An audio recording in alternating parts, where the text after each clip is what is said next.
Kidlat News Updates.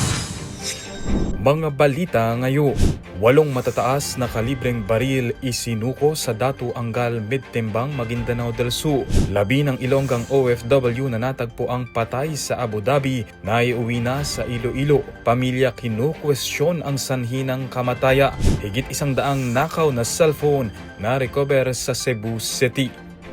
Ako po si Cesar Soriano para ihatid ang mga nangunang balita sa buong kapuluan. Ngayon, Voluntaryong isinuko sa militar ang 8 matataas na kalibreng armas ng mga residente mula sa iba't ibang barangay ng Datu Angal Midtimbang, Maguindanao del Sur noong Enero 20.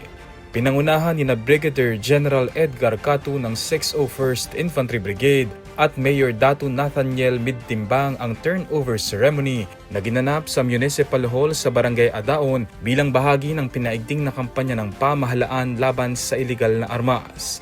Kabilang sa mga isinuko ang mortar, iba't ibang klase ng rifle, M203, M79 at ilang grenade launchers. Ito na ang pang-16 na pagsuko ng mga armas sa nasabing bayan at tiniyak ng militar ang pagsisikap na tuluyang makuha ang natitirang loose firearms sa komunidad. Dumating na sa bansa ang mga labi ng Ilonggang overseas Filipino worker na si Mary Jill Muya na natagpo ang patay sa loob ng kanyang tinutuluyang silid sa Abu Dhabi, UAE noong December 31, 2025. Agad na ibinyahe ito patungong Iloilo. Tiniyak naman ng Department of Migrant Workers o DMW at Overseas Workers Welfare Administration o OWA na patuloy ang koordinasyon at tulong sa pamilya ng biktima. Samantala, mariing tinutulan ng mga kaanak ang paunang pahayag na suicide ang sanhi ng pagkamatay ni Muya. Matapos umano nilang makita sa mga larawan ang mga palatandaan ng posibleng pananakit. Humihiling ang pamilya ng mas malalim na investigasyon upang mabigyang linaw ang sinapit ng OFW. Nilusob ng mga operatiba ng Cebu City Police Office o CPPO ang isang inuupahang kwarto na ginagawang imbakan ng mga nakaw na high-end na cellphone kasunod ng pagkakaaresto sa isa sa mga sospek.